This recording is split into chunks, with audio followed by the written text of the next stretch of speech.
Penaluna Sogavon ke Tavamsa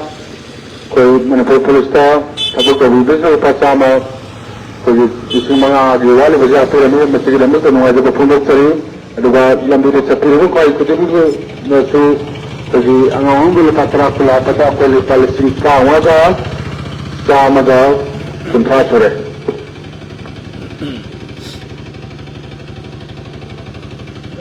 yang ngarang se koi tentha haibung da koi yum gi koi electric ki mayam line do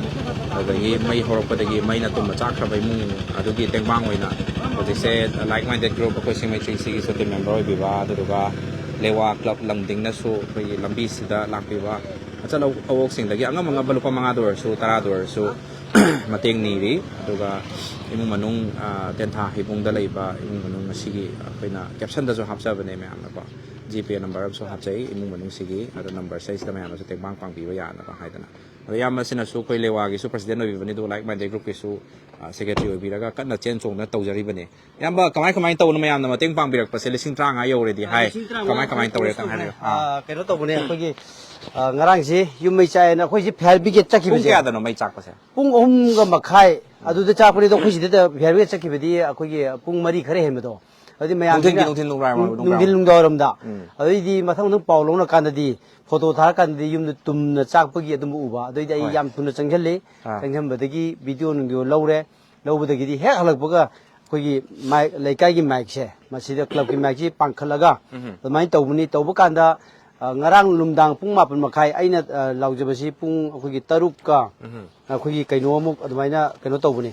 adagi laujabasi mapan makai bu da lupa lising nipan mapan mu tare aduga phiron mayam je yam nei dong na khoi gi gai tare ching ju kal pirak pa chiren ju manga do tara do so mateng ni bi tendha gi yumai chak bu do adugi mateng khajikata hapiramu ba akoi live tawje ji singami 360 gi ni yam do se lu mata do se ai da ini angam bai tare ko adum yung nung so nungai ba yai phaba pina bi doi ne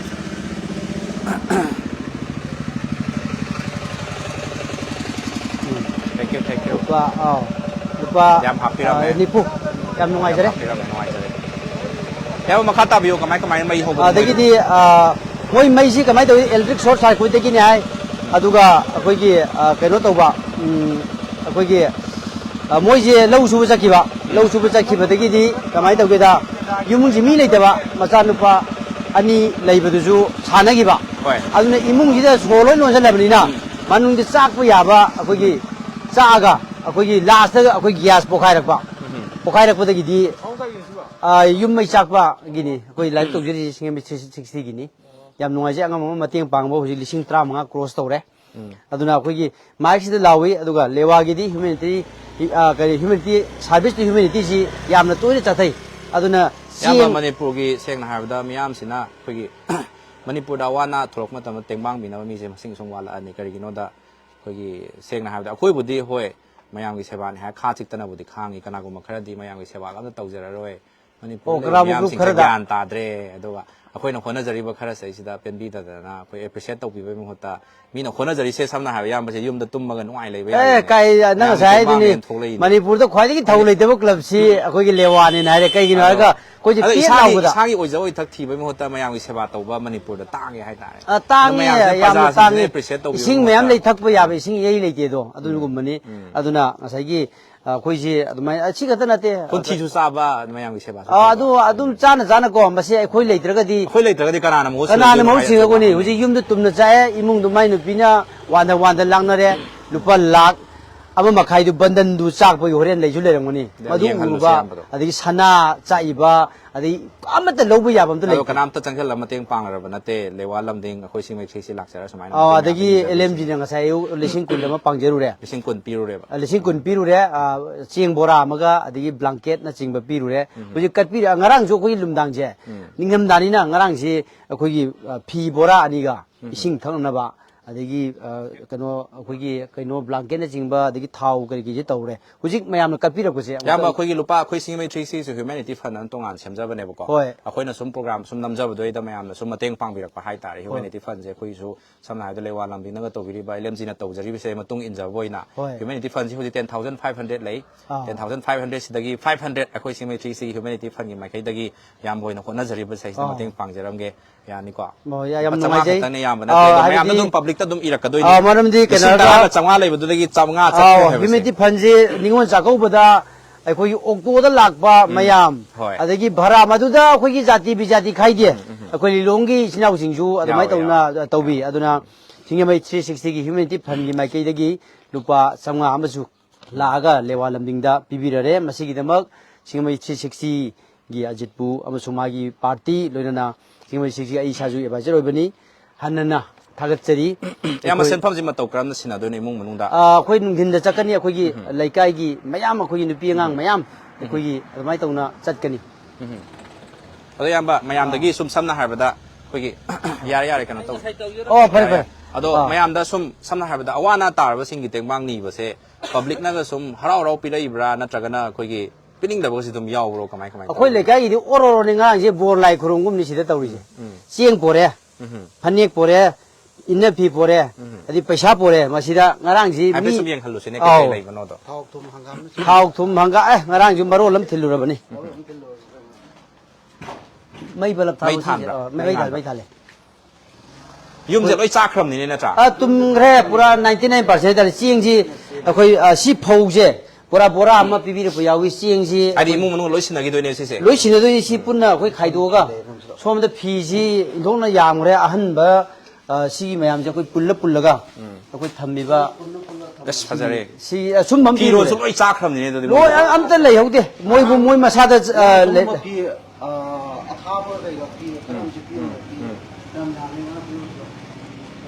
या मदो honorary बा ma'am से सामना हारबदा अखोई से कयाम कुइनो होना gi doino manipur ma'am की प्रजा की सेवा लेवा लमदिंग LMG सिंगजमै 360 कयाम कुइनो मैम की सेवा तौ gi doino हारबसे अचौ वाहंग मोइरि पब्लिक ना सामना हारबदा हंदक से मी अखोई ग मरी सोला यंदबदा सामना हारबदा ngसाigi wari yam leigra hai tare adu lana paukhe pi se ne akhoi gi target to mating pang buduni akhoi ne pangi semjin sembam do misuse do to do do akhoi handle to bon ngamde maram di kenwar ga zaro ne pi do ma yot ke sai ge madudi moigi kusini akhoi gi bu akhoi ne targeted samna harasida sida piri ba senpham je mung mung ni sa cha ba sina gera ini moi de to gera akhoi adu moi ni hojik se akhoi gi lising keno keno trama cross ho ge tra truk adu mai yor do ni adum yari ga yam adum pibi yam hoina sai lising tranga hai biri da adum mayam gi mateng na khara hena pibi ra ga su adum caption da yam na sai update to ba da GP number ma happy do na kanai number oi no GP number ma ai aduna ai gi oina hapani hapado hojik GP number do sindu ni maram de khoi gi GP number se khoi na su moi ai na sum adu gi hapcha ba lok tho ge doi di moi gi mung na mung manung gi number GP ma moi mung da chatla ga lawru se yam ba hai di yam da su problem oi dre kai no leitre aduga thamjani wafam di akhoi moi mung manung gi number amtang hai biyo ni me yam na ko to ga wari watai sa ada mayum yaurga chatla ga tawse okay aduna thamjani wafam di akhoi social media ama pai aina social media ubang amba forum pai raga akhoi na thamoi da nungai da phawje masina awaba du sungkok kok bangam de without help cannot akhoi gi solve any kinds of suffer hai tare any anaba bu ro mai ta bu ro aduna akhoi ni haijaba tengbang bai yaudana minungsi katana awaba kok bangamde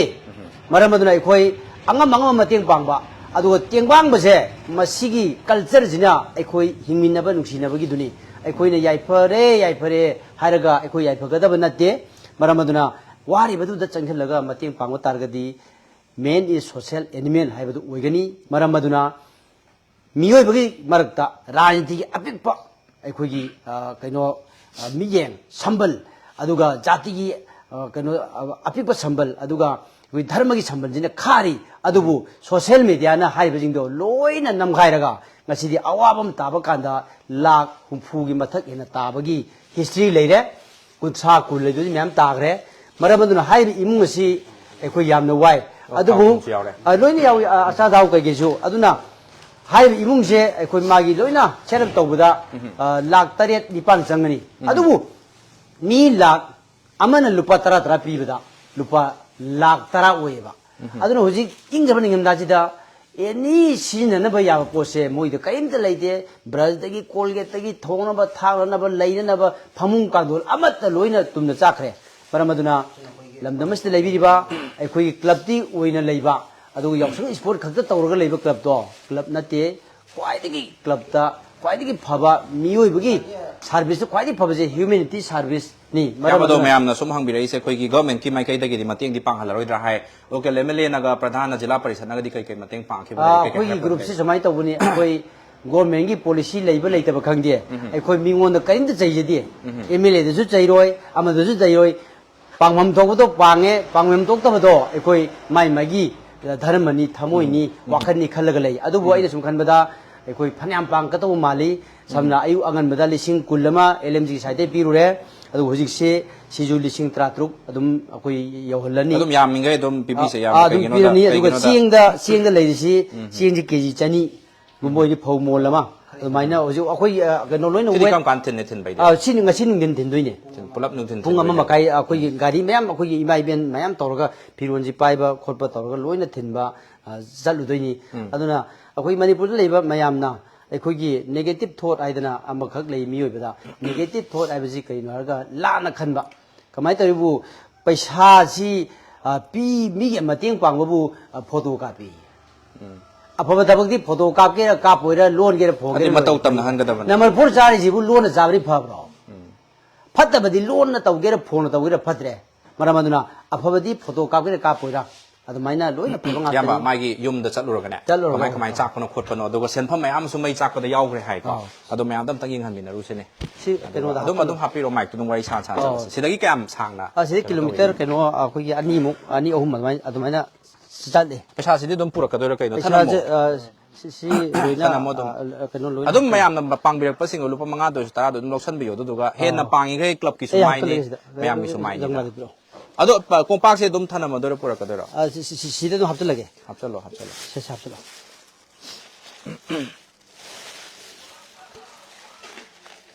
ꯃꯌꯥꯝ ꯑꯗꯣ ꯂꯦꯋꯥ ꯂꯝꯗꯤꯡ ꯂꯦꯋꯥ ꯑꯗꯨ LMGꯒꯤ ꯑꯣꯐꯤꯁꯁꯨ ꯑꯩꯈꯣꯏꯒꯤ ꯀ꯭ꯂꯕꯇꯣ ꯁꯤꯁꯤꯅꯤꯀꯣ ꯂꯝꯗꯤꯡ ꯈꯨꯃꯟ ꯂꯩꯀꯥꯏ ꯈꯥꯃꯣꯛꯀꯦꯅꯦ ꯃꯅꯨꯡ ꯆꯟꯅ ꯑꯩꯈꯣꯏꯒꯤ ꯃꯌꯥꯝꯒꯤ ꯁꯦꯕꯥ ꯇꯧꯋꯦ ꯍꯥꯏꯔ ꯑꯩꯈꯣꯏꯅꯁꯨ ꯂꯛꯅꯔꯤꯅꯦ ꯑꯩꯈꯣꯏꯅ ꯀꯩꯒꯤꯅꯣ ꯏꯄꯪ ꯄꯪꯒꯩ ꯍꯧꯖꯤꯛ ꯃꯁꯥꯅ ꯃꯁꯥꯒꯤ ꯂꯣꯏꯅꯃꯛ ꯌꯦꯡꯉꯒ ꯃꯁꯥꯒꯤ ꯈꯨꯗꯣꯡꯆꯥꯕ ꯊꯤꯔ ꯂꯣꯏ ꯍꯣꯠꯅꯕ ꯃꯇꯝꯁꯤꯗ ꯃꯌꯥꯝꯒꯤꯗ ꯑꯗꯨꯝ ꯊꯋꯥꯏ ꯌꯥꯎꯔꯤꯗꯣ ꯀꯩꯅꯣ ꯈ꯭ꯋꯥꯏ ꯄꯪꯕ ꯀ꯭ꯂꯕꯁꯦ ꯑꯩꯈꯣꯏꯅ ꯂꯦꯋꯥ ꯂꯝꯗꯤꯡ ꯑꯣꯏꯔꯦꯅ ꯑꯩꯅ ꯌꯥꯝꯕꯗ ꯐꯥꯒꯤ ꯇꯧꯔꯤꯅꯦ ꯍꯧꯖꯤꯛꯇꯤ ꯃꯁꯥꯒꯤ ꯀꯥꯟꯅꯕ ꯊꯤꯕ ꯉꯥꯛꯇꯅꯦ ꯃꯌꯥꯝꯀꯣ ꯑꯗꯣ ꯊꯃꯣꯏ ꯁꯦꯡꯅ ꯍꯣꯠꯅꯖꯕ ꯒꯥꯏꯁꯦ ꯃꯁꯥꯒꯤ ꯑꯣꯏꯖ ꯑꯣꯏꯊꯛꯁꯤꯅ ꯍꯦꯟꯈꯤꯗꯅ ꯑꯩꯈꯣꯏ ꯂꯥꯟꯅ ꯑꯗꯨꯕꯨ ꯈꯟꯕꯤꯔꯤꯅꯦ ꯂꯩꯀꯥꯏꯁꯤꯅꯅꯤ ꯂꯩꯀꯥꯏꯁꯤꯒꯤ ꯃꯤꯑꯣꯏꯁꯤꯡꯁꯦ ꯑꯗꯨꯒ ꯁꯄꯣꯔꯇꯔ ꯃꯌꯥꯝꯁꯤꯅ ꯌꯥꯕ꯭ꯔꯥ ꯃꯅꯤꯡ ꯇꯣꯡꯉꯣ ꯃꯥꯡ ꯇꯣꯡꯉꯣ ꯃꯃꯥꯡ ꯇꯣꯡꯉꯣ ꯌꯥꯏ ꯑꯣ ꯁꯤ ꯑꯗꯣ ꯌꯥꯝ ꯁꯤꯗꯩ ꯀꯤꯂꯣꯃꯤꯇꯔ ꯀꯌꯥꯃꯨꯛ ꯁꯥꯡꯅ ꯆꯠꯂꯤꯒꯦ ꯀꯤꯂꯣꯃꯤꯇꯔ 2.5 ꯑꯣꯏꯒꯅꯤ ꯈꯜꯂꯤ ꯌꯨꯁꯨ ꯂꯣꯟꯅ ꯊꯛꯏ ꯍꯥꯏꯁꯤꯗꯤ ꯍꯧꯖꯤꯛꯀꯥꯟꯗꯤ ꯌꯨꯁꯦ ꯃꯌꯥꯝ ꯑꯩꯈꯣꯏ ꯐꯣꯡꯅ ꯊꯛꯅꯔꯦ ꯑꯩꯈꯣꯏꯒꯤ ꯅꯨꯃꯤꯗꯥꯡꯗ ꯑꯩꯈꯣꯏꯒꯤ ꯏꯁꯩ ꯇꯧꯐꯝꯗ ꯑꯩꯈꯣꯏ ꯀꯨꯝꯍꯩ ꯇꯧꯐꯝꯗꯀꯣ ꯑꯗꯨꯝ ꯅꯥꯀꯟ ꯅꯥꯀꯟꯗ ꯑꯗꯨꯝ ꯐꯝꯃ ꯑꯗꯨꯝ ꯊꯛꯅꯔꯦ ꯐꯣꯡꯅ ꯑꯗꯣ ꯁꯦꯡꯅ ꯍꯥꯏꯕꯗ ꯑꯩꯈꯣꯏꯒꯤ ꯑꯐꯕ ꯊꯕꯛ ꯇꯧꯕꯁꯤꯗꯤ ꯃꯌꯥꯝ ꯃꯅꯤꯄꯨꯔꯗ ꯆꯟꯕ ꯂꯩꯇꯦ ꯍꯥꯏꯇꯥꯔꯦ ꯀꯩꯅꯣꯅꯦ ꯃꯇꯥꯡꯗꯣ ꯀꯃꯦꯟꯇ ꯌꯥꯝ ꯁꯥꯡꯉꯦꯕ ꯌꯥꯝꯕ ꯁꯤꯗꯒꯤ ꯑꯁꯤ ꯀꯤꯂꯣꯃꯤꯇꯔ 2.5 2.5 ꯅꯥꯎ ꯀꯃꯦꯟꯁꯦ ꯀꯃꯥꯏꯅ ꯇꯧꯒꯦꯗ ꯑꯩꯈꯣꯏꯒꯤ ꯌꯥꯝ ꯁ꯭ꯄꯦꯁꯤꯌꯦꯜ ꯑꯣꯏꯕ ꯀꯃꯦꯟ ꯌꯥꯝꯕꯗꯣ ꯂꯦꯋꯥ ꯂꯝꯗꯤꯡꯁꯦ ꯄꯪꯉꯤꯀꯣ ꯀꯩꯒꯤꯅꯣꯗ ꯑꯣꯏꯖ ꯑꯣꯏꯊꯛ ꯃꯌꯥꯝ ꯊꯥꯗꯣꯛꯑꯒ ꯁꯨꯝ ꯍꯣꯠꯅꯕꯤꯔ ꯂꯩꯔꯤꯕ ꯑꯗ ꯑꯩꯈꯣꯏꯅꯒ ꯇꯧꯔꯤꯁꯤꯡꯁꯦ ꯁꯝꯅ ꯍꯥꯏꯔꯕꯗ ꯌꯥꯝꯕ ꯁꯨꯔꯦꯡꯒꯤ ꯄꯥꯡꯊꯣꯛꯆꯈꯤꯕꯗꯨ ꯁꯤꯀꯤꯝ ꯂꯧꯕ ꯅꯠꯇꯦꯕ ꯑꯗꯨꯏꯁꯨ ꯁ꯭ꯇꯤꯜ ꯕ꯭ꯂꯦꯝ ꯆꯥꯔꯤꯕ ꯃꯌꯥꯝꯒꯤ ꯊꯕꯛ ꯇꯧꯔꯨꯕ ꯀꯧꯕꯅꯤꯅ ꯑꯗꯣ ꯃꯤꯒꯤ ꯊꯕꯛ ꯇꯧꯕꯁꯦ ꯌꯥꯝ ꯑꯄꯪꯕ ꯑꯣꯏꯔꯝꯃꯤ ꯍꯧꯖꯤꯛ ꯃꯇꯝꯗ ꯑꯗꯣ ꯃꯍꯨꯠ ꯁꯤꯟꯕꯤꯅꯕ ꯑꯃ ꯊꯣꯛꯂꯛꯑꯒꯗꯤ ꯑꯩꯈꯣꯏ ꯇꯣꯛꯆꯔꯒꯦꯕꯨ ꯀꯅꯥꯝ ꯂꯥꯛꯇꯕ ꯀꯩꯅꯣꯅꯦ ꯁꯨꯃꯥꯏꯅ ꯂꯩ ꯑꯩꯈꯣꯏꯒꯤ ꯃꯍꯨꯠ ꯁꯤꯟꯕꯤꯅꯕ ꯊꯣꯛꯂꯛꯑꯒꯗꯤ ꯌꯥꯝ ꯃꯣꯏꯒ ꯄꯥꯟꯅꯔ ꯆꯥꯎꯈꯠꯂꯛꯏꯕ ꯖꯥꯇꯤꯅ ꯁꯨꯃꯥꯏꯅ ꯇꯧꯋꯤ ꯑꯐꯕ ꯊꯕꯛ ꯇꯧꯕꯁꯦ ꯑꯩꯅ ꯑꯗꯨꯝ ꯍꯥꯏꯖꯕꯗꯤ ꯀꯥꯏꯈ꯭ꯔꯕꯅꯦ ꯍꯥꯏꯕꯁꯦ ꯃꯥꯗꯤ ꯑꯩꯈꯣꯏꯒꯤ ꯒꯣꯜ ꯃꯦꯗꯜ ꯐꯪꯗꯧ ꯇꯧꯋꯦꯕ ꯑꯩꯈꯣꯏꯒꯤ ꯁ꯭ꯇꯥꯔ ꯀꯥꯕꯗꯧꯅ ꯔꯦꯡ ꯀꯥꯕꯗꯧ ꯇꯧꯋꯦꯕ ꯃꯁꯤꯒꯤ ꯃꯌꯥꯝꯁꯦ ꯑꯩꯈꯣꯏꯒꯤ ꯑꯣꯕꯁꯇꯀꯜ ꯃꯌꯥꯝ ꯑꯃ ꯂꯩꯌꯦꯕ ꯑꯗꯨꯅ ꯃꯁꯤ ꯅꯝꯈꯥꯏꯔꯒꯅꯦ ꯑꯩꯈꯣꯏꯅ ꯇꯧꯖꯔꯤꯁꯦ ꯑꯗꯣ ꯑꯩꯈꯣꯏꯗꯤ ꯑꯋꯥꯕ ꯀꯥꯡꯕꯨꯅꯗꯤ LMG ꯒꯥꯏꯁꯤꯗꯤ ꯑꯩꯈꯣꯏꯒꯤ ꯅꯣꯡꯊꯛꯇꯒꯤ ꯇꯥꯔꯛꯄ ꯏꯁꯣꯔꯒ ꯆꯞ ꯃꯥꯟꯅꯅ खनबा हजिक इमुंगजे LMG गादो कोई ईश्वर दगिदी LMG ने हेना फरे गायना खलमदोइने मरमदि खुदक्ता वारा कांदा को खुद हापिंग मार को खुद हाप मथा सारिङै दुदा अदुना चंगा चबिदो अखोइ निफु ने थि बिरमिसे चंगा चबि निफुदि लिसिंग कुन नेबा अदुगा लेवाना होरे तौदैसु चंगा चबि कुंथ्रा निथोय अदु पुन्ना मेदेन फिने canoe they लिसिंग कुंथ्रा निफु मोइगनि मरमदि พีพันนี้ก็มาได้ลูกป้าแก่ปีจ้ามปีไปเลยละมั้ยเอาพันนี้ขัดได้หุ่มตราสุยอินเนบพีอามาพยายามสินะมาเต็งปังวิระปาเชียงกี่จีสถานีไอวิโรลูกป้าคุณได้ปาร์จูคะแนนยามีเขาโมลมาทำไมเนี่ยปังบีทำอย่างนี้ว่าพัมดีไอ้คุยอ่ะพัมทับนี้บ่หายบ่ซัพพอร์ตตัววิโรพัฒนาทับนี้บ่หายบ่อะตุมยาววิโรนูดำมาซีมาเลมาซียามทุนคงกินยังนะอ่ะพัมจะคงมาปลุกเสียกันดียามไปดีมายามตัวสุดตุ้มเสียงตุ้มไฮดอกจารีLMG นะตัวบัตรบักสิงคโปร์ทรีซีนะมายามกิเสวะตัวรีบมงใส่สิดาขณะกุมขณะนะคุยนะตัวรีบมงสิดากิเห็นนะภาษานะตัวบังคับมีเลยตายกันดีไอ้คุยกับตุ้มปานาตัวสิแต่ชุกไอ้ที่LMG นะมาเต็งปังไงฮะคุยเจริญสิเนี่ยคุยนะสุเห็นนะปังกันสินี่อะโดขณะกุมมัน any XYZ นะ LMG นะตัวบังคับมีบัตรบักมายามกิเสวะตัววิบะสิงคโปร์ทรีซีนะจัดแล้วก็มายามดาอวานายังหันแล้วก็มายามกิมาเต็งปังจารีบะคุยมาคุยกี่คนนะว่ามีกี่ทวายกันบัดนั้นแต่นะมายามเห็นบ่สิดากิเห็นมาแก่มาตัวครับเนี่ยโดคุยนะตัวรีบบัตรบักสิมาตัววิบังกันไปเช่นเรา voluntarily ตัววิบังกันบักกระทบปังกันเลยนั่นนะตัววิบังกันไปเช่นเราสิ่งโทรละกันที่มายามทบไปหรออะดมอันนี้ก็น้ำตาไหลอยู่เลยดมปุ่นสิเนี่ยเครดิตเราเมื่อกี้นะอาชีพอาชีพนู้นที่ได้ละอีเจ้เขาลูกป้ามหามันเตี้ยบะอันนี้เอ็มจีกี่เมมเบอร์มายามนั้นคุยจัดรีบอิมพานได้ละอีว่าคุมีได้ละอีเจ้มาสิหุ่นแรงทุเรศบะเตียงบังเจ้เขาลูกป้ามหาเตี้ยบะอีชายชายนั้นผู้ทงนั่นจะกันเนี่ยบะสร้างกระทงนะตัวว่าสิ่งมายามตัวพ่อมันทำจากกี่มาดูดีมีกี่คุยปิดทุกปนะเห็นนุ่งไงล็อกชั่นแบบกี่ดีให้แบบโปรเซสมายาม practice ตัวแบบมีนักขังไว้ล็อกชั่นก็นุ่งไงแบบเซ่สิ่งที่ habit สิบุเลยกี่ตากันดีแต่ใช้คุยแต่กัน negative comment ปีบีรีบตัวสำนักหายไปแต่มีมันเลยเทรเลยตัวปวดตัว clarification ปีเดียคุยน่ะไม่ไล่ยังแบบจัดรูปราบะคุยก็แกมารีเลยนะผมบอกโอ้ยน่ะทุกครับเนี่ยคุยก็ดีแกมทรีเลยใช่เลยนะคุยพันอะไรจริงตัวบุตรเนี่ยคุยดีมวยอิมุงมันนุ่งแต่ประชาชนสินะเรื่องมาฆ่าตาบัดมวยอิมุงมันนุ่งกิน responsibility เนี่ยคุยก็ได้แต่แกมเลยแต่มาฆ่าตาบัดมวยแต่โอ้ยสินะจักรเนี่ยให้แต่นะคุยน่ะจะเราถูกจักร cover ได้ครับแต่นะทีวีได้เราถูกแต่นะสิ่งไม่ใช่สิ่งไม่เคยได้พูดน้ำมันโตกันให้ว่าสิ่งไม่อาจครั้งนั้นเราบางแต่ still สิ่งไม่ใช่สิ่งนุ่งชีวิตแต่ว่าแค่เลยให้ได้ยามากกว่าคนน่าจะเรียกว่าแค่สิ่งเป็นทุกปีแต่ว่าอะตัวคุยน่ะโตรีบทบักสิ่งมักโตบ้างมาทุกปีร้องมาใช้งานบิริบสิ่งตัวสุดหลักปีพยานนี้อะตัวอารมณ์น่ะร้อยสินะจักรร้อยน้ำอารมณ์น่ะโตปีอยู่ให้ว่าสิ่งว่าคุยจะให้จักรโตรีบทบักสิ่งเจ้าชากิทว่ามาโตกันได้ไม่ยามกิเสบาเนี่ยให้กูเช่นจะโตใจเนี่ย appreciate โตวีไปหมดแต่มาตั้งตัวกันน้ำจะทำจักรโชว์กันที่ไหนล่ะเมย์ก็ให้ยาร์ to discuss about idea อะตัวก็ medium to discuss about event อะตัวก็lawar to discuss about a man เนี่ยมีอะไรมาเริ่มต้นในเนี่ยแบบนั้นคุยหันดาว่าทางที่ว่าเขาเนี่ยให้ดูนะให้แบบทางผมสิคุยสมาชิกเลยบางอันนี้อะดูบุมีมันนะตัวบัตรทับตาทากัดปังงั้นเมื่อกี้ทุ่งนาเลยแต่แบบนี้มาสิควายที่ตัวเรามุสิกเสกไม่ตัวกี่ตัวเทคโนโลยีสินะอยู่เลย 5G อยู่เลยอินเทอร์เน็ตเสกก็มีอยู่แบบว่าขลุ่นให้ตายอะเพราะว่าจุ่มบักขันทับงั้นเมื่อกี้ปังกันสิมาดียามนะคุย 2G ว่าอยู่ดีคุยอินเทอร์เน็ตสปีดอะดูสมัยตัวนี้คุยโซเชียลมีเดียได้เลยใกล้ได้คุยกี่ยามในเนี่ยแบบนี้มาสิลุงดังยี่ปุ่งเงินดาดนะปุ่งตรุกตะกี้กาเลนนะเตยตะกี้มาเริ่มที่ปวาร์คราบจนเหรอก็ไอ้ยูเตยไอ้ดูดิมโฟลสิไอ้ไปเลยก็ให้ไปที่เลยที่ก็ยูท่ากันนะโฟนตัวไปเห็นกันนี่ไม่โฟนที่ตัวคนเนี่ยกาลีทั่วบุตรทวายก็ยังมั่งสิที่ไม่โฟนเด้อ negative comment ครา reasoning เลยแต่ว่า comment คราพิรามดีว่าตัวคนกาลีทั่วบุตรทวายแก่มั่งเลยมันทำยังไงว่าผมดีโซเชียลมีเดียที่มาเตียงนะมีอย่างมาเตียงปังจะบ่ได้คุยยิ่งบารมีชาตินะไอ้คุยตัวเจริญว่าคุยบุนิ่งหันนั้นว่าตัวบิกันนู้คนนู้มาคงจะซ้ำเราวันนั้นคนนู้สีไปที่งามเดียจะต้องจะที่เนี่ยครั้งหนึ่งไอ้เจ้าไปวันนี้อะดูเดี๋ยวนี้คุยยุ่งพันหมดแล้วก็สิ่งที่ว่าขั้นหลุดที่เดี๋ยวนี้คุยไม่ยามนะสู้คุยหันหายใจเลวว่าลำดิ่งไม่ไกลจะสู้ LMG กี่สายจะสู้ไม่ยามอักขังให้ยามเลยคุยมันญี่ปุ่นได้มีมันทวักตัวมาทำได้ช่วยวัตถุประสยามให้ให้บิริบสิ่งตัวพอไม่เกิดสิ่งนั้นบิว LMG ได้กรีมาเต็งปังบิรากาเลวากลับได้กรีมาเต็งปังบิรากาสิ่งที่ไม่360ได้ทีมเมมเบอร์วิบิรากากระมังมองได้มาเต็งปังบิรากาดีไม่ยามกี่วันนะมาพุ่งวันนะเช่นก็จะเรียกว่าโมเดลละสิเห็นนะไม่ปากกันตะเกะเห็นนะคุ้มมั่งสักสิ่งจะกันตะเกะนะขันจะรักปะมีกุบใส่สมัยยังมาเต็งนี่จะรีไม่ยามนะสู้ดุมสมัยตัวซีซีเนี่ยเห็นนะฟังนี่ให้เป็นจริงว่า constructive โอ้ยบ่าวขลุ่นขยาดูคุยจะทำบิวไม่ยามกี่นะมักจะดุม suggestion นะมาดีดุม advising เล่านะบางทีแต่อะไรได้คุยเลยจะรีไม่ยามนะสู้สิ่งไม่360ให้เสียคุยตรงนั้นแต่คุยนะมาสิบ่าวเราสักอุตรีเสียไม่ยามกี่แพลตฟอร์มนี่ให้บางทีเราอุตรีนี่นะฮะนะคุยจู่ฮีโร่กุมไม่ยารีกันเรายามสักนักนะฮีโร่กุมนะจะโวยชาตินะตลอดเวลาดูคุยยังจะตัวเด็กวันนั้นสิให้กันที่คุย on the field ดุมวันนี้คุยสู้ดุมคุยเกี่ยวกับสิ่งเดินทางลำบิดอะไรเงี้ยมันนุ่งเสียไลฟ์ท่ารีนี่คุยท่ารีเสียคุย different life สุดนั่นเตะ มายามมาลักปีเกี่ยหายก็สุดดมยุ่มไม่ใจผมทำตัวลักปีอยู่ดมอุณหภูมิค่อยไม่มิดคมจันแล้วก็หุรานมาสารลักวันนั้นแต่ให้ตายอันมายามน่ะสู้ซีเมนทรีซีว่าขลุ่นขังปีอยู่เสียงบะมายามกีคุยกีเสียงบอกว่าขลุ่นดาคุยกีมาเต็งปังจะว่าเสียงบัดธรรมนะมายามมีกีมาเต็งปังก็มาให้คราโดยสู้ไอ้ดิ่งใช้รีเทิร์นดบพังนี้ให้ไปกีมาเต็งปังเมื่อกี้นั่นแต่ว่า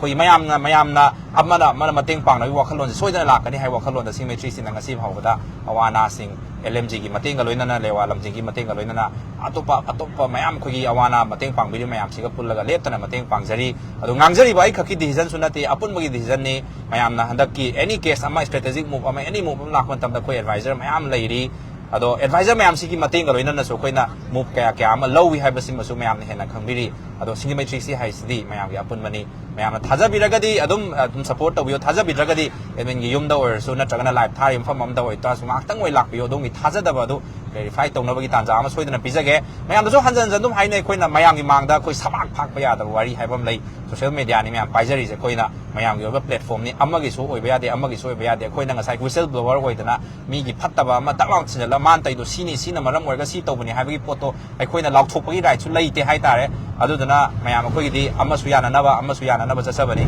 koi di thamoi sing na tawjari ba thabak khara sina mayam na pen thok pi ra ga makha ta na koi gi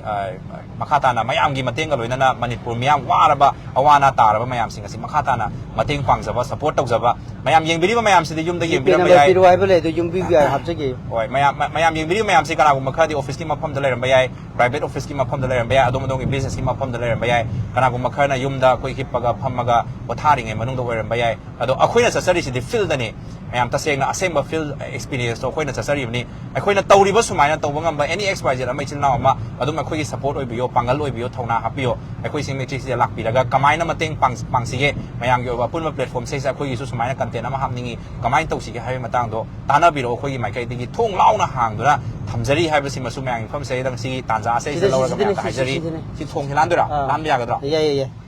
si ge to si da mayam thong am lei kwa si thong si lan do ni mayam na kari gum ba sai gi mai chak pa yum do chatningi hai ta ga su si gi thong si da lan ga do ni ko moi di yum mai chak ko do yam ba kamai lei hai di moi mi de tang le sai dang ga chum na sakhi do ra chum na mayam se view se mayam som na kan gi si turen si ni ko wangjing turen si da la le som na kan thang ba sai chu wangjing turen si da lei si na ten da ibong song mong si na ado mayam khudum bithin ba di yam lai bane do thaba oina pangthok ma tam da di kaya gi matik lu ge kai ga se lupa lising amagi fundraising to matam da data entry to matam da matam kaya lowi gai se mayam na koi to da mi di khang mai hai tare chumna se to chumna se pi a da le asi yum je angok basra natte mamang da loi thok loi tar ado gi sound low se hojik khaw ba matam ni yok salai se moi imung je koi gi low khaw ba sakhi ba aduna imung je kanam nei ta ba mai hawraga tawbisi ju pura imung ji cha ku lo kan da khang ba ai di hana tumna chai se control ngam maudre ba tumna cha kha kan da fire service kai cha ko du di fire service di keno ai bdi cylinder am pokhai bani na mayam ju cylinder am ju lei bani na chang ba ki ba cylinder se pokhai di bong sa mani koren a ko gi sanai bi wapan ma thak da jing ha pan ba do ye tara ye ta ye ta du mayam ado akhoi na luxury se ta seng na akhoi su potha la lei ninge kai gi lei ningoi tawdo mayam gi thabak tawraga akhoi nungai jaba hai tare mingon da pithu ga nungai jaba ai tumdri ai mayam gi damak thabak taw ya mo jit hoi ga si jo angau hoi koi na hai baro makhai da mayam gi paisa donation pirak pudu list thagat ba adagi leikai su mayam ta palaga law ba mana tawga tawbani aduna koi community service se masidi kwai phaba service ni masidi thamoi gi oiba khudol ni ꯑꯩꯈꯣꯏꯒꯤ ꯑꯣꯏꯖꯕ ꯐꯪꯅꯕꯒꯤꯗꯃꯛꯇ ꯃꯇꯦꯡ ꯄꯥꯡꯕꯁꯤꯗꯤ ꯑꯩꯈꯣꯏ ꯑꯁꯦꯡꯕ ꯃꯇꯦꯡ ꯄꯥꯡꯕ ꯅꯠꯇꯦ ꯑꯩꯅ ꯃꯇꯦꯡ ꯄꯥꯡꯂꯨꯔꯒ ꯍꯌꯦꯡ ꯑꯩꯒꯤ ꯄꯥꯟꯗꯝꯗꯨ ꯐꯪꯗ꯭ꯔꯒꯅ ꯑꯩꯅ ꯃꯇꯦꯡ ꯑꯗꯨꯝ ꯄꯥꯡꯈꯤꯕ ꯑꯩꯒꯤ ꯄꯥꯡꯂꯛꯇꯦ ꯑꯩꯈꯣꯏꯒꯤꯁꯤꯗꯤ ꯃꯣꯏꯅ ꯃꯇꯦꯡ ꯄꯥꯡꯒꯅꯤ ꯄꯥꯡꯉꯣꯏ ꯍꯥꯏꯕ ꯂꯩꯇꯦ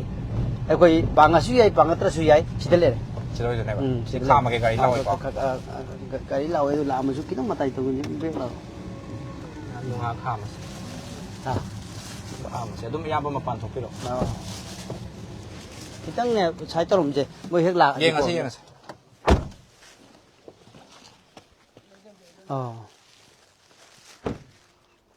sida oi doine ba mafam se amba adudi landmark se khara koirapna laaga sida post ama lei ko post sigi khatang helaga sigi mafam tenta haibung akogi kana dum thong gi opposite le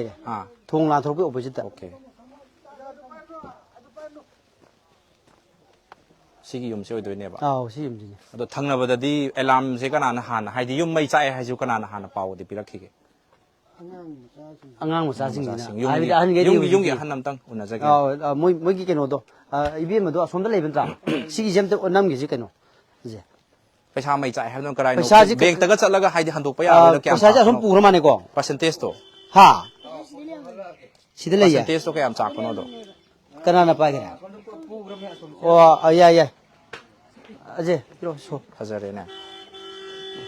mic to piro mic to ho ma'am कोई मई की metre का सु ओइ सा ले को सा the fee सिंग सु लोइ सा ग्यास सु चाय कनानो इमुंग सिग आंगांग यावब्रा अरे नंग ला नंग ग वाइ सास नंगी मिंग kai कवि हाइरो को काका सिंग मई दुनि को से यमो का देमो मिंग kai कवि हाइरो दयानंदा अदो dia nangi ka krom na kana nangi yum ki ka krom na kana nang krai tummi sida ta sang halo ayu sang ke nang ta o ka se koi ba lai nangi yum da mateng pang ba lai ni sida na du tumra adu di mai cham ni na kai da tumme sida ko ba ga to ba to si bong jina ko ma ga tumina ba de ma ga mama ga nang su tumra sida ma pa ga nang mana kana no mana aku gi thangna bada leba ima na bada leba ado nangi phamung do bema nang suna kadang hatalo da ko no wai sana ge nangi phamung do nangi phiro ngadi kai thamge lai ka di kai thamge phiro la adu budine asitene tab angang ba gine da hapchale bako rek tene le khau ke ka loi thamba school gi like to me loi chak khre da nangi upu se kai hap ke si upu se di kai hapam ge mai ro chai ne blanket ke ka lo ha manung chang hello hai ro mayam da su yeng han ge nangi ming do kai ba ming do ta kaw dayananda nangi si upu kai yaw kai cha khre blanket ke ka yaw man cha khra ma le nangi san nam ju leiram bra san bi leiram bra yon thoki bra handa lupa kya da yo le khang di yon bagi paisa du su loi cha khre hai bacanga chapi me am do cha khai mama papa na hai da bro no da hai sa kya no ti khang de noi tumba di kai da tumme da thangna ba gi yum da run tum ya ma se khoi gi furniture donate to bi hai ba yani public ta hai di yani hai di public ta se samna hai da sida chai ma furniture si yum da kana gum ba gi yum da di samna hai da ai yum da upu pat pam lei re ado pithok chaningi kai harak pa phamung pat pa thamam lei ta na sangoi da ta lei me am lei ba sin do ba sidedi lei tre bu ko ado hoi imung ji so keno ni ko keno le sana le me apu dayananda nang chak sa ba di kai da cha ge do rum sai kai da na te ngarang na han mai chak tring da kai da cha ge ba chak to chakhum do kai da no ba chang nang na ta lo ka nang yum da koi ba lai ni mateng pang ba ado adum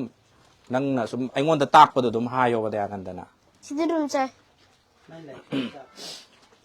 sisina chakhum ne ba phipam mam ta de o so sa ke stai ta ba cylinder चाहिँ कहाँ थाम cylinder से थम्बा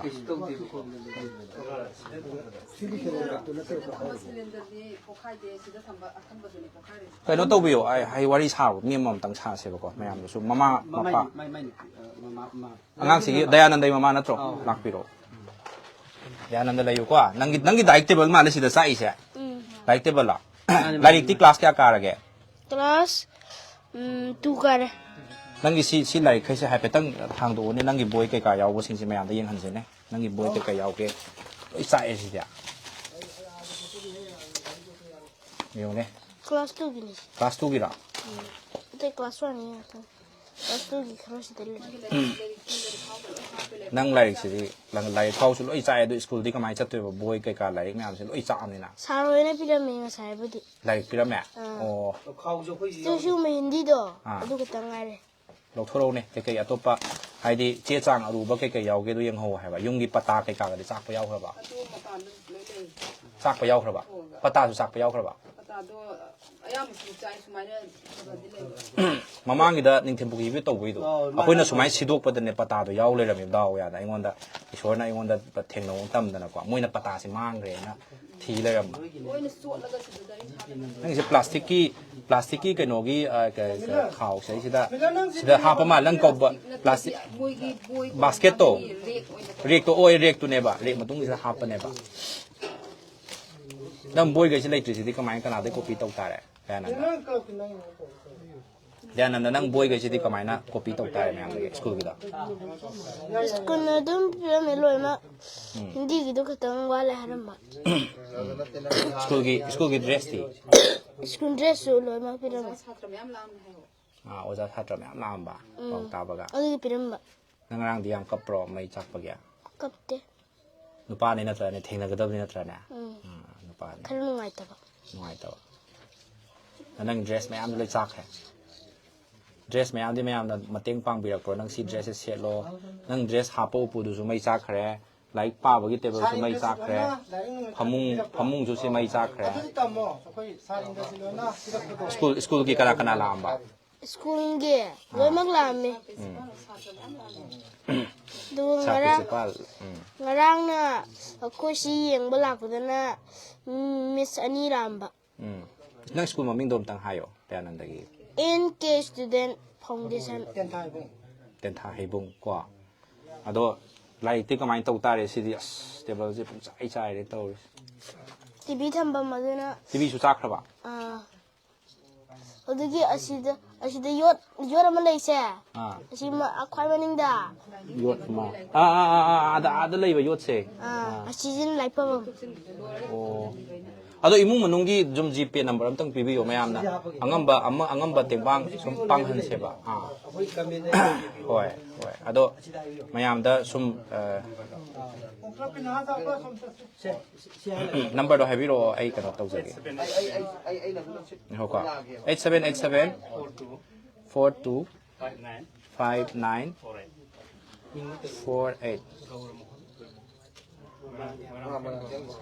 อะดู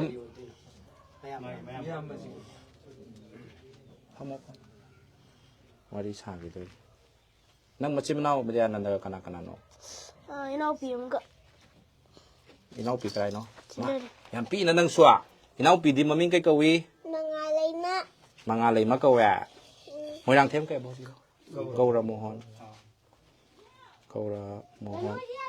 GPID dag mo lang thêm bora mohon hai lay ba ko. พยายามคุยแคปชั่นได้ส่วนอัปเดตตัวจะรักแกดูก็คุยน่ะก็ปินส่วนตัวจะเกี่ยวกับพยายามน่ะยังบีรีบะพยายามนั่งสิกี้คุยกับโพสต์สิบุยังบีรักดีพยายามคุยมุ้งมันนุ่งกี่ family กี่ GPID นี่พิจารณาเสร็จอะตัวพยายามนั่งเต็งบังบีรักพัสสิ่งตัวให้เป็นตั้งคุณในอีรักก็สุนัขถ้าบีโร่พยายามต้องมุกปักตั้งนั้นมุกเสียตัวจะเกี่ยวกับสกรีนช็อตอะไรก็สุนัขได้แต่สำนักให้รูปมังงะดูจุดตราดูจุดปังบีรักตาคุยดีแต่เสียงน่ะให้พยายามตัวไว้นั่นตัว list ตัวมันดี prepare ตัวบิโอต้อง share ตัวจะเกี่ยว list prepare ตัวก็ดีก็ไม่ตัวแต่พยายามสินะเห็นนะสุดปังนี่นะคุยแต่ดีเอาว่าผมดีอวยเป็น list prepare ตัวก็ไงสิอะตัวงั้นใช้ส้มน่ะจะเนี่ยตัวถ้าบีรักตาดีครั้งมาเคยมีมังงะอันตรายวันหกวันหกบ่อยแล้วดูดีร้อยบักงามมวยดูดีต้องกับไปวัดกันใหญ่ปุระดุมทาวิโร PDF เชื่อมากันเนี่ยปุระทาวิโรอะตัวจานุปีกี้มิงโดมตั้งไฮโอนั่งกี่พมุงนักไร้เดลัยบ้านะกางจีไงเขามังอะไรกี่พมุงนักไร้เลยบ้ามาม่าก็ทำไงมาก็ทั้งเลยอ่ะนั่งกี่พมุงนักไร้ด่ามาก็นั่งกี่การจะจังหวะเรากับการนั่งมาตรงอินไหนกี่เรามังเดินด้วยนี่เราไอ้ฉันไม่อยากกันหรอสมมตินั่งตีห่างมาตีเรานั่งกี่บุ้ยกับการสุดสักไปยาวกว่าเรา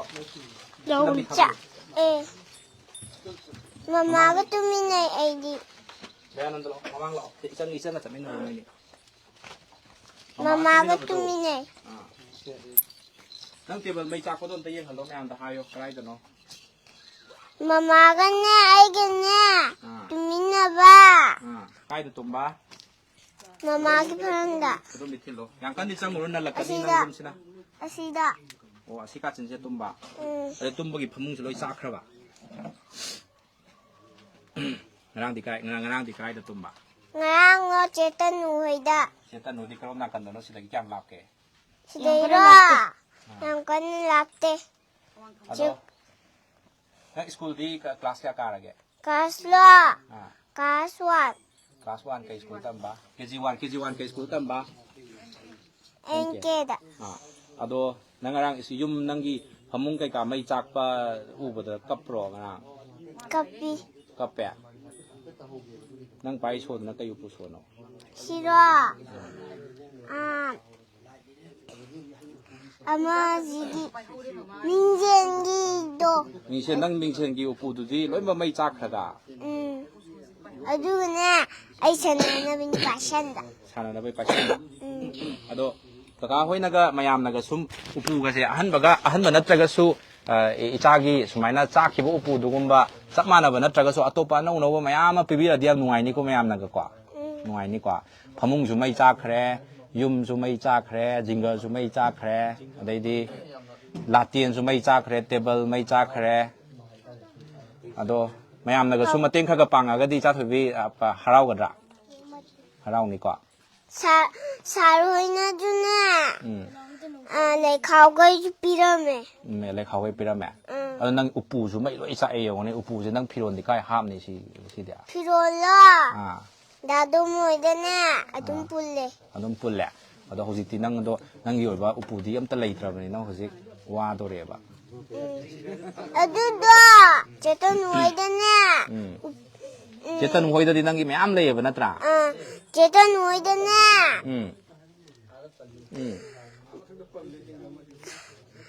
ꯐꯤꯔꯣꯜ ꯍꯥꯞꯅꯕꯅꯦ ꯑꯃꯁꯨ ꯂꯩꯌꯦ ꯑꯗꯣ ꯀꯩꯅꯣꯗꯤ ꯉꯔꯥꯡ ꯃꯩ ꯍꯦꯛ ꯆꯥꯛꯄꯁꯦ ꯀꯅꯥꯅ ꯄꯥꯎ ꯄꯤꯔꯛꯏ ꯅꯉꯣꯟꯗ ꯍꯥꯟꯅꯔꯣ ꯗꯗꯥ ꯏꯕꯥꯅꯤꯅ ꯎꯕ ꯏꯕꯥꯅꯤꯅ ꯎꯕ ꯁꯤꯅ ꯀꯩꯅꯣ ꯑꯣ ꯉꯁꯥꯏ 500 ꯆꯠꯄꯤꯗꯣ ꯑꯌꯥ ꯅꯪꯒꯤ ꯁꯟ ꯂꯩꯔꯝꯕꯗꯣ ꯁꯟ ꯌꯣꯟꯕꯒꯤ ꯄꯩꯁꯥꯅꯦ ꯍꯥꯏꯗꯥꯏꯅꯦ ꯁꯦ ꯆꯥꯛꯑꯦ ꯃꯌꯥꯝꯗꯣ ꯄꯥꯏꯔ ꯌꯦꯡꯍꯜꯂꯨꯅꯦ ꯅꯪ ꯁꯣꯗꯨꯁꯨ ꯄꯥꯏꯌꯨ ꯂꯨꯄꯥ ꯄꯩꯁꯥ ꯕꯟꯗꯜꯅꯦ ꯁꯤ ꯌꯦꯡꯉꯨ ꯆꯥꯛꯏꯁꯦ ꯅꯪꯒꯤ ꯁꯟ ꯌꯣꯟꯊꯣꯛꯈꯤꯕꯗꯣ ꯃꯃꯤꯡ ꯀꯩ ꯀꯧꯋꯦ ꯁꯜꯂꯣ ꯃꯃꯤꯡꯗꯣ ꯀꯩ ꯊꯣꯟꯒꯦ ꯃꯃꯤꯡꯒ ꯇꯉꯥꯟꯕꯤ ꯊꯣꯜꯂꯦ ꯑꯗꯣ ꯅꯪ ꯄꯩꯁꯥꯁꯤꯗꯤ ꯑꯁ ꯂꯣꯏ ꯆꯥꯛꯑꯦ ꯍꯥꯏꯕ ꯁꯤꯗꯤ ꯕꯦꯡꯛꯇ ꯆꯠꯂꯁꯨ ꯁꯤꯗꯤ ꯗꯦꯃꯦꯖ ꯇꯧꯕꯒꯤ ꯄꯥꯔꯁꯦꯟꯇꯦꯖꯁꯦ 50 ꯍꯦꯜꯂꯦ ꯑꯗꯨꯅ ꯌꯥꯔꯔꯣꯏꯌꯦ ꯄꯨꯡ ꯀꯥꯔꯦ ꯃꯃꯥꯒꯤ ꯐꯣꯇꯣꯗꯨꯅꯦ ꯀꯥꯏꯌꯦ ꯃꯃꯥꯒꯤ ꯐꯣꯇꯣꯁꯨ ꯀꯥꯏꯔꯦ ꯅꯪꯒꯤ ꯐꯣꯇꯣꯁꯨ ꯃꯩ ꯆꯥꯛꯄꯗ ꯂꯣꯏ ꯌꯥꯎꯔꯝꯃꯅꯤꯅꯦ ꯐꯂꯥꯡꯗ ꯊꯦꯠꯄꯒꯗ ꯐꯂꯥꯡꯗ ꯊꯦꯠꯄ ꯐꯣꯇꯣ ꯃꯩ ꯆꯥꯛꯈꯤꯕ꯭ꯔꯥ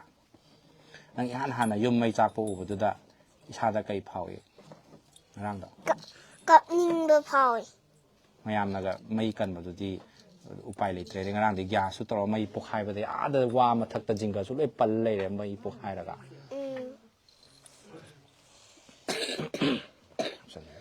ꯄꯨꯡ ꯀꯥꯔꯦ ꯑꯩꯗꯤ ꯃꯩꯇꯥꯟ ꯑꯣꯏꯔꯕꯣꯏ ꯅꯤꯡꯉꯨꯔꯦ ꯑꯗꯨꯒ ꯄꯩꯁꯥ ꯑꯣꯏ ꯂꯩꯔꯝꯃꯦ ꯑꯗꯣ ꯏꯆꯥꯇꯣꯝꯕꯤ ꯃꯌꯥꯝꯅꯁꯨ ꯅꯨꯡꯁꯤꯕꯤꯗꯅ ꯃꯇꯦꯡ ꯄꯥꯡꯕꯁꯨ ꯑꯣꯏꯁꯅꯨꯀꯣ ꯑꯗꯨꯒ ꯃꯌꯥꯝꯒꯤ ꯃꯇꯦꯡꯒ ꯂꯣꯏꯅꯅ ꯏꯆꯥꯇꯣꯝꯕꯤꯒꯤ ꯉꯁꯥꯏꯒꯤ ꯍꯥꯟꯅ ꯂꯩꯔꯝꯕ ꯌꯨꯝ ꯐꯖꯕꯗꯣ ꯑꯗꯨꯃꯥꯏꯅ ꯑꯃꯨꯛ ꯍꯟꯅ ꯁꯦꯝꯃꯒ ꯑꯅꯧꯕ ꯌꯨꯝꯗ ꯂꯩꯊꯣꯛꯑꯁꯤꯀꯣ ꯍꯥꯟꯅꯒꯤ ꯌꯨꯝꯗꯣ ꯃꯜꯂꯦꯌꯦ ꯑꯗꯨꯗꯨꯅ ꯑꯍꯟꯕ ꯌꯨꯝ ꯑꯃ ꯁꯦꯝꯃꯁꯤ ꯍꯥꯏꯗꯅ ꯍꯥꯏꯔꯤꯅꯦꯕꯀꯣ ꯑꯅꯧꯕ ꯌꯨꯝ ꯑꯃ ꯁꯥꯗꯣꯛꯑꯁꯤ ꯀꯣ ꯃꯊꯛꯇꯅꯦ ꯌꯨꯝ ꯃꯆꯥ ꯑꯃꯒ ꯁꯥꯁꯤꯀꯣ ꯍꯣꯏ ꯃꯊꯛꯇ ꯌꯨꯝ ꯃꯆꯥ ꯑꯃ ꯑꯩꯈꯣꯏꯒꯤ ꯀꯩꯅꯣ ꯇ꯭ꯔꯤ ꯍꯥꯎꯁ ꯁꯥꯕꯗꯣ ꯌꯥꯏꯅ ꯅꯪ ꯉꯔꯥꯡ ꯅꯣꯏ ꯌꯨꯝ ꯃꯩ ꯆꯥꯛꯄꯗ ꯑꯥꯗ ꯌꯦꯡꯉꯨꯅꯦ ꯂꯐꯨꯒꯁꯤꯁꯨ ꯂꯣꯏ ꯆꯥꯛꯑꯦ ꯊꯕꯤ ꯄꯥꯝꯕꯤꯁꯤꯁꯨ ꯆꯥꯛꯑꯦ ꯋꯥꯁꯨ ꯆꯥꯛꯑꯦ ꯉꯔꯥꯡ ꯒ꯭ꯌꯥꯁ ꯄꯣꯛꯈꯥꯏꯕꯗꯤ ꯇꯥꯍꯧꯕ꯭ꯔꯥ ꯇꯥꯍꯧꯏ ꯕꯥꯡ ꯄꯣꯛꯈꯥꯏꯕ꯭ꯔꯥ ꯒ꯭ꯌꯥꯁ ꯄꯣꯛꯈꯥꯏꯕꯗꯗꯤ ꯀꯟ ꯉꯝꯗꯦꯕ ꯒ꯭ꯌꯥꯁ ꯄꯣꯛꯈꯥꯏꯗ꯭ꯔꯒꯗꯤ ꯈꯔ ꯐꯕ ꯑꯗꯣ ꯏꯆꯥꯇꯣꯝꯕꯤꯁꯦ ꯐꯔꯦꯀꯣ ꯅꯪ ꯅꯨꯡꯉꯥꯏꯅ ꯂꯩꯌꯨꯀꯣ ꯋꯥꯠꯇ ꯄꯥꯗꯅ ꯃꯌꯥꯝꯅꯁꯨ ꯃꯇꯦꯡ ꯁꯣꯏꯗꯅ ꯄꯥꯡꯀꯅꯤ ꯍꯥꯏꯅꯁꯨ ꯈꯜꯂꯦ ꯌꯦꯡꯕꯤꯔꯤꯕ ꯃꯌꯥꯝꯅꯁꯨ ꯃꯌꯥꯝ ꯑꯩꯈꯣꯏꯒꯤ ꯂꯥꯏꯕꯛ ꯊꯤꯔꯕ ꯍꯥꯏꯇꯥꯔꯦ ꯏꯆꯥꯁꯤꯡ ꯑꯗꯩꯗꯤ ꯃꯐꯝ ꯑꯁꯤꯗ ꯂꯩꯕꯤꯔꯤꯕ ꯏꯇꯩꯃ ꯏꯌꯥꯝꯕꯁꯤꯡꯁꯤꯒꯤ ꯑꯋꯥꯕꯁꯤ ꯎꯕꯤꯔꯒ ꯃꯌꯥꯝꯅ ꯑꯩꯈꯣꯏꯗ ꯖꯤꯄꯦ ꯅꯝꯕꯔ ꯑꯃ ꯍꯥꯞꯆꯕꯅꯤ ꯐꯦꯃꯤꯂꯤꯅꯤ ꯑꯗꯣ ꯃꯌꯥꯝꯅꯁꯨ ꯀꯣꯜ ꯇꯧꯕꯤꯔꯒ ꯑꯋꯥꯠ ꯑꯄꯥꯁꯤꯡ ꯍꯪꯕꯤꯕ ꯑꯗꯨꯒ ꯑꯉꯝꯕ ꯑꯗꯣꯝꯒꯤ ꯌꯨꯝꯗ ꯂꯩꯕꯤꯕ ꯐꯔꯅꯤꯆꯔ ꯑꯥꯏꯇꯦꯝꯁꯤꯡ ꯐꯃꯨꯡꯗꯕꯨ ꯑꯣꯏꯔꯁꯨ ꯅꯠꯇ꯭ꯔꯒꯅ ꯁꯤꯖꯤꯟꯅꯗꯕ ꯍꯥꯏꯇꯥꯔꯦ ꯑꯩꯈꯣꯏꯒꯤ ꯑꯗꯨꯗꯨꯒ ꯑꯩꯈꯣꯏꯒꯤ ꯉꯁꯥꯏꯒꯤ ꯎꯄꯨꯗ ꯑꯣꯏꯇꯥꯔꯒꯁꯨ ngam mafam se la tengbang biu khoi singmai tri side tagi di initiative asi mayam da khoi hodok chabai wani mayam makha tawa tengbang biu haibasi mayam mi fam thamjari adu imungi amtang lak biu ne khoi adu kano na tamona karam oi doino oh chahi kya mok subire okay wangang basi karam mane hen hai okay si mic samtang samtang kan ko यारे size the लेपियो ने size लेपियो थे मैं आम तंग पाउदम बियो ने इतने Ming आम तंग हाई बियो मेरंग थेम ओबी बीटीवी हाँ अदु लुपा चंगा कापक पहौरे मैं आम जीपीएस ममिंग कई कौगे हाँ चामसु कापे मैं आम कापक पसिंग खोई न हुजी लाइव थारी मनुंग सैसिदा कापिरक पसिंग अदु ममिंग पाथोक चरमगे लोई तोंबम जोई चन लुपा चामा अखोई पाथोक चा कि याम मी कुन कुंथ्रा यांखै सुगी सनोब को ngam ngam ba अदो मिंग दोम तंग हाई बियो ने मोइरांग थेम बीटीवी ngarang thaudoksi matau karamna thokkhibano haibdo tang paudam biyo yumgi mi amta lehaudrabra kamai tawbono angang singna kai leiba aduga tamona kai leiba matau karamna pausi khangkhibano tang thambiyo ngarang je sumaina tawba ai su nahangai budi isa je ngamde ngarang de kitang ngamme haidana koigi pata komda leita lairabagi thiba sasaba ai nu pa jo thabak cha thokhiba ado matamduda angang ani khatang lehoweba moisu phoninga ga hak leira moi kuiroina harambaduna chanu pa chanu pigase aduduga moisu sanaba thok leiramme phone du ju mangonda thamame aduduga aina ada aigi nga khara phaba khopa tawbaduda nga phabadagi gas pokhaibagi makhonse aina taraeba inangna eba khoi paase nakpasida aina kaino makhonse akhoiromda malena khoi sa sida yengakpa matamsida maikhuji bang kabadagi mayamsina aigi mingji kauraeba adugadi aina pairamba poto thamamaga aise kanna senjalakpadagi matamdudadi yumje sigi upu achaubaje khatang ngairameba atai loi tummaga loirameba o sigi se cha hodaba aina upu sida maru oiba aigi pasa nungsa yawbanina upu sidadi aije haibadi thoktre matamduda upu achaubaje pot khudimang loina yawbani haibo haisde dum haiba angang singna mathaktagi jinga oirasu wa oirasu amoju u matem kai mai bul loina tarakpanina aibu sanghandeba moina sangurano na aisu sangdreba sangdeba matamsida matamdu bawda aigi nupadi halaktriba thabak shuba chapanina adaida kona sumai tawrakpadagi ai nupaju mung lae lakpadagi aidi mafam marang adum khangidreba isase aduga aina gyan tarakpa matamdadi mi mayam am sutilamme aduga lewa klapki oza gom kainu khoicho dum yorak leiramme aduga moi mayam kaino tawbadagi aise aigi yumdu police kai ka su leirameba matamduda aina aigi yumdu ai amtadi yengena laeba aise laga ai khong kolaga kapeba aise aina leita ai bangana sengmana sagi bani kona aigi nu pasi suma bangana soleba aduna ibani ne yam wana imungi watana ba hona jarak paneba aidi lawsing ju kaimta laite sigi leiriba yumpham se sikatane ba aigi haba bu leiriba je adubu aigi nu pasi ka aigana angam honaraga isani si suma haitam halaga ibuk thanana bu honajabane ba adu ai hadak tha ahungi mamangdagi di ai na adana kay thopa ngamdeba adu su kitang phare haidana angang nu pam jaji masangamde kaimta jaw thoji ade nga kita phabiruge ne satkibani ngarang je aduga di kaimta khakta mama kheloina saktan leram ikui dana sanju yon ki bai pau su tai sanju yon ni basina si yadreba yadabaji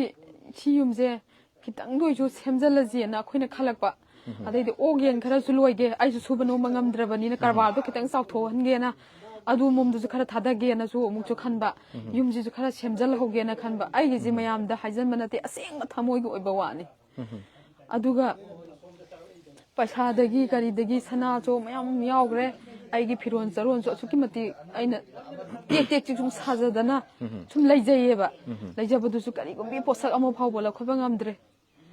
ꯑꯗꯨꯅ ꯑꯩꯒꯤꯅꯤ ꯍꯥꯏꯕꯗ ꯍꯧꯖꯤꯛ ꯃꯩꯅ ꯆꯥꯛꯈꯤꯕ ꯌꯨꯝꯐꯝ ꯑꯁꯤ ꯅꯠꯇꯅ ꯑꯩꯒꯤꯅꯤ ꯍꯥꯏꯕꯗ ꯀꯔꯤꯁꯨ ꯂꯩꯇꯦ ꯁꯤꯗ ꯀꯣꯟ ꯃꯩ ꯆꯥꯛꯈꯤꯕꯁꯦ ꯑꯝꯇ ꯌꯦꯡꯍꯟꯁꯤꯅ ꯀꯣꯟꯁꯤꯗ ꯀꯔꯝꯕ ꯐꯤꯅꯣ ꯁꯥꯔꯒ ꯍꯤꯡꯅꯕꯒꯤ ꯂꯝꯕꯤ ꯑꯣꯏꯕꯤꯔꯝꯕꯗꯣ ꯍꯧꯖꯤꯛꯇꯤ ꯀꯣꯟꯁꯤꯁꯨ ꯃꯩ ꯆꯥꯛꯄꯗ ꯌꯥꯎꯔꯕꯅꯤꯅ ꯐꯤ ꯈꯔꯁꯨ ꯆꯥꯛꯈ꯭ꯔꯕ ꯃꯥꯜꯂꯦ ꯑꯗꯣ ꯂꯩꯍꯧꯔꯤꯕ ꯐꯤꯕꯝꯁꯦ ꯑꯝꯇꯪ ꯍꯥꯏꯕꯤꯌꯨꯅꯦ ꯀꯩ ꯀꯩ ꯆꯥꯛꯈ꯭ꯔꯦ ꯈꯣꯠꯈ꯭ꯔꯦ ꯕꯜꯕꯁꯨ ꯆꯥꯛꯈ꯭ꯔꯕ ꯃꯥꯜꯂꯦ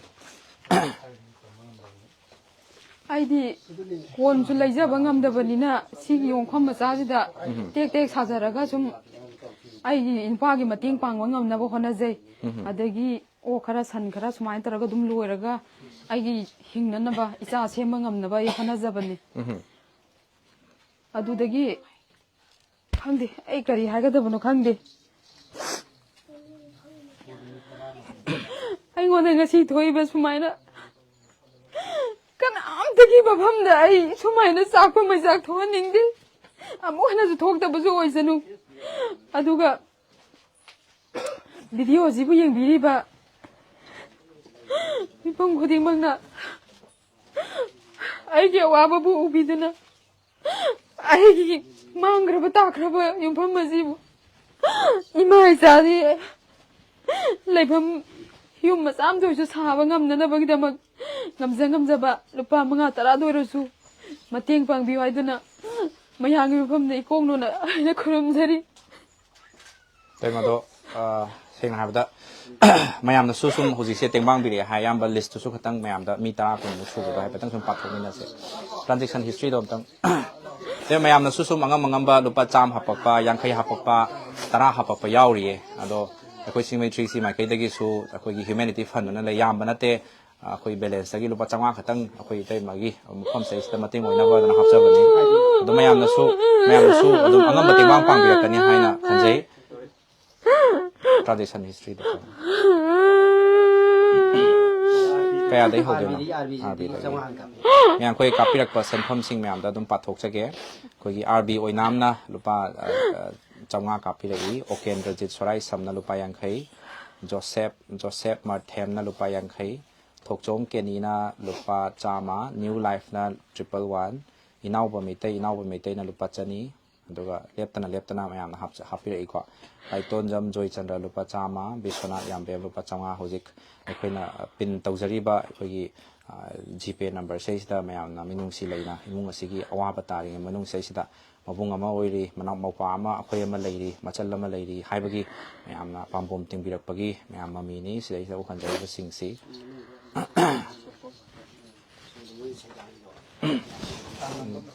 अदुगा सुम सोनाकंदा इतेम हाइपेतंग चमिनरुसिने स्वाइद चाइ मैम सिसु हाइपेतंग खुना सुम थिल्लगा हाइपेतंग सुम हाइबियुने गैस फ्रेम सु यावरे सिजिना आइगी यामना मरु ओइबा चे चांग सिंगनी युमगी पता ओइरो अदगी कइकी अंगांग सिंगी अदगी अनाये की अदगी आधार कार्ड करी करा अदगी लोइना सिदा यावरे मई की चे चांग बौ सिदा लोइ यावरे गैस की बुक कइका लोइ यावरे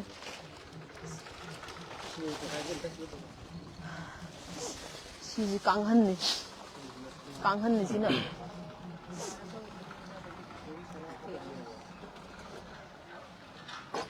सनासु सिजे अखोइ बैग ने बैग सिगी मनुंगदा सना करिका अदगी इचा इचुगी पैसा नुंचा कइका लोइ हापे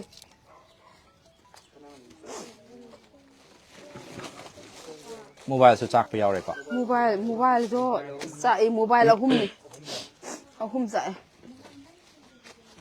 अंगांगी ऑनलाइन तो क्लास तो बखोप लोइ ब मतेंग ओइरंग दोइने mobile Sissu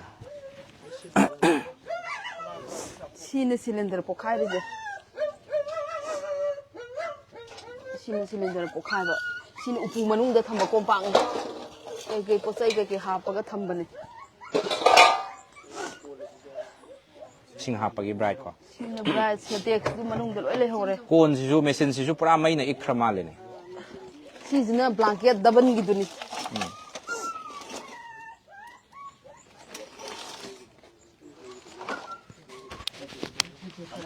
अदगी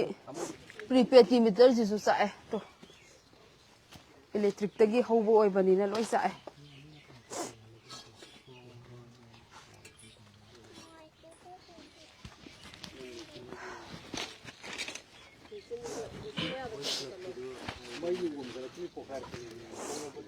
Sisu aina sum tek sum fi kano tauba taiba khoba taujabani loi chae. ꯑꯗꯣ ꯆꯥꯛꯑꯕꯅꯤꯅ ꯁꯤꯗꯤ ꯀꯣꯟ ꯊꯧꯕꯁꯨ ꯌꯥꯔꯔꯣꯏ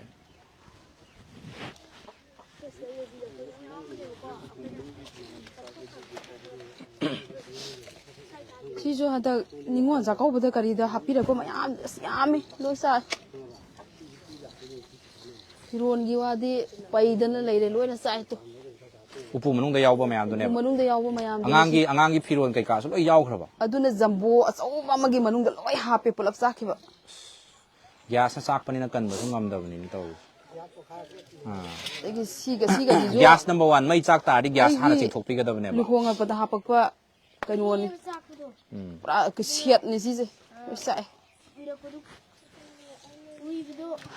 ꯂꯣꯏꯅ ꯆꯥꯛꯑꯦ ꯇꯨ ꯂꯣꯏꯔꯝꯗꯥꯏꯗ ꯎꯕ ꯅꯪꯍꯧꯗ꯭ꯔꯕ ꯑꯗꯒꯤ ꯇꯨ ꯌꯦꯡꯉꯧꯕꯗꯤ ꯑꯗꯒꯤ ꯇꯨ ꯈꯨꯗꯩ ꯈꯨꯗꯩ ꯅꯨꯡꯗꯩꯒꯁꯦ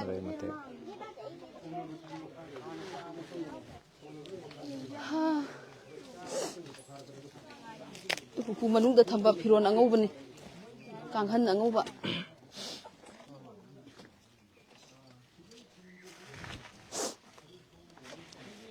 ꯀꯣꯜꯂꯤꯛ ꯀꯔꯤꯀꯥꯗꯤ ꯑꯝꯇ ꯂꯧ ꯌꯥꯗ꯭ꯔꯦ ꯎꯄꯨꯗ ꯊꯝꯕ ꯄꯣꯠꯅꯤ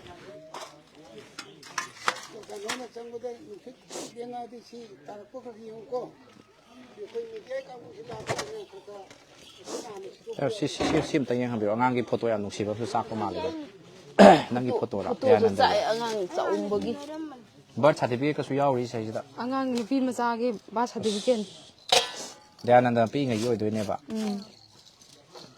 ꯗꯌꯥꯅꯟꯗ ꯄꯥꯏꯌꯨꯁꯦ ꯑꯩ ꯅꯉꯣꯟꯗ ꯀꯥꯞꯁꯤꯜꯂꯛꯀꯦꯀꯣ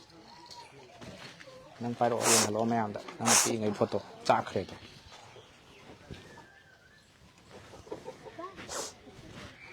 ꯁꯤꯗꯤ ꯊꯝꯖꯤꯟꯕ ꯌꯥꯅꯤꯌꯦ ꯄꯥꯝꯃꯨꯏꯌꯦꯕꯀꯣ ꯀꯛꯑꯦꯗꯅ ꯃꯦꯃꯣꯔꯤ ꯑꯣꯏꯅ ꯇꯧꯔꯒ ꯕꯥꯔꯊ ꯁꯥꯔꯇꯤꯐꯤꯀꯦꯠ ꯑꯉꯥꯡ ꯕꯤꯑꯦꯝꯒꯤꯅꯦꯕ ꯁꯤ ꯃꯃꯥ ꯀꯩꯗꯧꯕ ꯃꯃꯥꯒ ꯑꯩꯒꯅꯦ ꯌꯥꯎꯕꯗꯅꯦ ꯁꯤꯒꯨꯝꯕ ꯑꯃꯒ ꯊꯝꯈ꯭ꯔꯦ ꯑꯣ ꯊꯝꯈ꯭ꯔꯦꯕ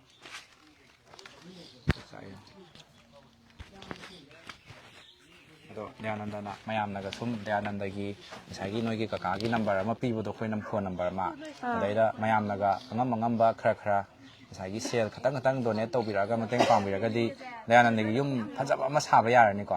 ꯃꯌꯥꯝꯅ ꯃꯇꯦꯡ ꯄꯥꯡꯕꯤꯔꯒꯗꯤ ꯉꯝꯗꯣꯏꯅꯤꯀꯣ ꯄꯥꯡꯉꯛꯇ꯭ꯔꯒꯗꯤ ꯉꯝꯗ꯭ꯔꯦ ꯅꯠꯇ꯭ꯔꯥ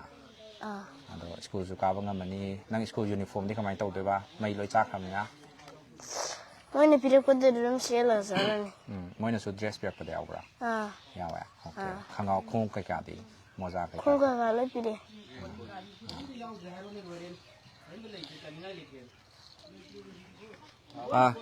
ꯇꯥꯃꯣꯗꯨꯁꯨ ꯑꯝꯇꯪ ꯂꯥꯛꯄꯤꯌꯨꯅꯦ ꯁꯣꯝꯗ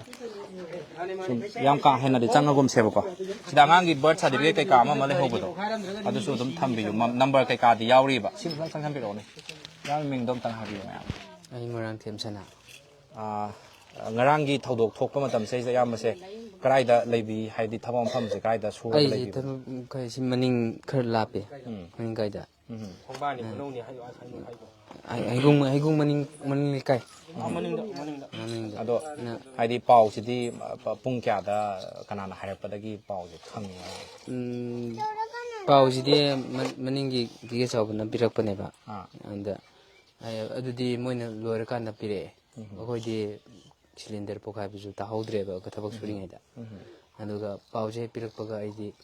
ꯁꯅꯥ ꯅꯣꯏꯗꯣ ꯌꯨꯝ ꯃꯩꯖꯩ ꯍꯥꯏꯅꯦꯅ ꯍꯥꯏꯔꯛꯄꯗꯒꯤ ꯏꯁꯥꯁꯦ ꯏꯁꯥꯁꯦ ꯄꯨꯝꯅꯃꯛꯁꯦ ꯋꯪ ꯂꯥꯎꯈꯠꯈ꯭ꯔꯒ ꯑꯐꯨꯛ ꯍꯧꯒꯠꯂꯒ ꯆꯦꯜꯂꯛꯄꯅꯦꯕ ꯑꯩꯁꯦ ꯑꯉꯥꯡꯈꯩꯁꯨ ꯂꯩꯍꯧꯕꯅꯤ ꯈꯣꯠꯄꯅꯤꯅ ꯑꯗꯩ ꯑꯩꯅ ꯌꯧꯔꯛꯄꯗꯗꯤ ꯃꯤ ꯃꯌꯥꯝ ꯂꯩꯔꯝꯃꯒ ꯀꯟꯕ ꯈꯣꯠꯄ ꯇꯧꯔꯝꯃ ꯀꯥꯟꯗ ꯄꯨꯡꯂꯣꯏ ꯂꯩꯔꯝꯃꯦ ꯀꯔꯤꯝꯇ ꯂꯧ ꯌꯥꯗꯕ ꯐꯤꯕꯝꯗ ꯑꯗꯨꯝ ꯂꯩꯔꯝꯃꯦ ꯅꯣꯏ ꯏꯆꯥꯅꯨꯄꯤꯅ ꯄꯥꯏꯔꯤꯕ ꯎꯄꯨ ꯁꯣꯁꯤꯗ ꯉꯥꯏꯍꯧꯔꯤ ꯎꯄꯨꯗꯤ ꯂꯣꯏ ꯃꯩ ꯆꯥꯛꯈ꯭ꯔꯦ ꯍꯥꯏ ꯃꯥꯅ ꯎꯄꯨ ꯁꯣꯁꯤꯃꯗꯤ ꯄꯥꯝꯅ ꯁꯥꯟꯅꯄꯣꯠ ꯑꯣꯏꯅ ꯁꯥꯟꯅ ꯂꯩꯔꯦ ꯑꯗꯣ ꯃꯌꯥꯝꯗ ꯍꯥꯏꯇꯥꯔꯦ ꯉꯁꯤ ꯚꯤꯗꯤꯑꯣꯁꯤ ꯌꯦꯡꯕꯤꯔꯤꯕ ꯃꯌꯥꯝꯗꯕꯨꯗꯤ ꯑꯩꯈꯣꯏꯅ ꯉꯁꯥꯏꯗꯒꯤꯕꯨꯗꯤ ꯍꯥꯏꯖꯩ ꯃꯌꯥꯝꯅ ꯑꯉꯝꯕ ꯇꯦꯡꯕꯥꯡꯁꯤꯡ ꯄꯥꯡꯕꯤꯌꯣ ꯌꯨꯝꯁꯤꯗ ꯂꯥꯛꯑꯒ ꯉꯁꯥꯏ ꯐꯤꯔꯣꯜꯗꯅꯤ ꯈꯪꯗꯦ ꯎꯄꯨ ꯀꯥꯡꯊꯣꯟꯗꯅꯤ ꯈꯪꯗꯦ ꯑꯃꯟꯕ ꯑꯣꯏꯔꯒꯁꯨ ꯂꯩꯗꯅ ꯑꯍꯟꯕꯃꯛ ꯅꯠꯇ꯭ꯔꯒꯁꯨ ꯃꯇꯦꯡ ꯄꯥꯡꯕꯤꯌꯨ ꯍꯥꯏꯗꯅ ꯉꯁꯥꯏꯗꯩꯁꯨ ꯑꯩꯈꯣꯏꯅ ꯂꯥꯎꯖꯔꯤ ꯑꯗꯣ ꯑꯌꯥꯝꯕꯅ ꯁꯨꯝ ꯌꯨꯝ ꯑꯁꯤꯒꯤ ꯍꯦꯠ ꯑꯃ ꯑꯣꯏꯅ ꯍꯥꯏꯇꯥꯔꯦ ꯑꯗꯨꯝ ꯃꯌꯥꯝꯗ ꯈꯤꯇꯪ ꯊꯝꯕꯤꯔꯝꯕꯅꯦ ꯃꯇꯦꯡ ꯑꯉꯝꯕ ꯄꯥꯡꯕꯤꯌꯨ ꯍꯥꯏꯗꯅ ꯍꯥꯟꯅꯒꯤ ꯄꯨꯟꯁꯤꯗ ꯂꯥꯛꯅꯅꯕꯗ ꯃꯌꯥꯝꯒꯤ ꯃꯇꯦꯡ ꯈꯤꯇꯪ ꯄꯥꯡꯕꯤꯌꯨ ꯍꯥꯏꯅ ꯈꯤꯇꯪ ꯐꯣꯡꯗꯣꯛꯄꯤꯌꯨ ꯃꯌꯥꯝ ꯅꯨꯡꯁꯤꯕꯤꯗꯨꯅ ꯑꯉꯝꯕ ꯃꯇꯦꯡ ꯂꯨꯄꯥ 5-10 ꯃꯇꯦꯡ ꯄꯥꯡꯕꯤꯗꯨꯅ ꯑꯩꯅ ꯊꯋꯥꯏꯅ ꯍꯦꯟꯅ ꯅꯨꯡꯉꯥꯏꯖꯩ ꯈꯔ ꯄꯥꯡꯕꯤꯔꯩꯗꯨꯁꯨ ꯑꯩꯅ ꯊꯋꯥꯏ ꯅꯨꯡꯉꯥꯏꯖꯩ ꯑꯗꯨꯒ ꯁꯤꯗꯒꯤ ꯍꯦꯟꯅ ꯅꯨꯡꯉꯥꯏꯕꯗꯤ ꯂꯩꯇ꯭ꯔꯦ ꯃꯌꯥꯝꯅ ꯄꯥꯡꯕꯤꯔꯛꯄ ꯃꯇꯦꯡꯁꯤꯅ ꯍꯦꯟꯅ ꯑꯗꯣ ꯂꯩꯀꯥꯏꯒꯤ ꯀ꯭ꯂꯕ ꯂꯩꯔꯤꯕ ꯑꯗꯨꯗꯨꯒ ꯂꯦꯋꯥ ꯂꯝꯗꯤꯡ ꯂꯩꯔꯤꯕ ꯂꯥꯏꯛ ꯃꯥꯏꯟꯗꯦꯗ ꯒ꯭ꯔꯨꯞꯅꯁꯨ ꯉꯁꯥꯏ ꯂꯨꯄꯥ 10,000 ꯃꯇꯦꯡ ꯄꯥꯡꯕꯤꯔꯝꯃꯤ ꯑꯗꯣ ꯑꯉꯝꯕ ꯁꯨꯝ ꯍꯧꯖꯤꯛꯁꯤꯒꯤꯗꯤ ꯑꯣꯏꯅ ꯃꯌꯥꯝꯅ ꯑꯉꯝꯕ ꯇꯦꯡꯕꯥꯡꯕꯨꯗꯤ ꯈꯇꯪ ꯄꯥꯡꯕꯕꯨꯗꯤ ꯍꯧꯔꯛꯑꯦ ꯑꯗꯣ ꯄꯥꯡꯕꯤꯔꯛꯏꯕ ꯃꯌꯥꯝꯗꯨꯗ ꯀꯔꯤ ꯋꯥꯐꯝ ꯊꯥꯒꯠ ꯋꯥꯍꯩ ꯍꯥꯏꯇꯥꯔꯦ ꯈꯤꯇꯪ ꯍꯥꯏꯕꯤꯌꯨ ꯇꯧꯔꯨ ꯊꯕꯛꯇ ꯃꯥꯏ ꯄꯥꯛꯄ ꯌꯥꯐ ꯅꯨꯡꯉꯥꯏ ꯃꯣꯏꯒꯤ ꯇꯧꯔꯨ ꯈꯨꯗꯤꯡꯃꯛꯇ ꯃꯥꯏ ꯄꯥꯛꯄ ꯑꯣꯏꯁꯅꯨ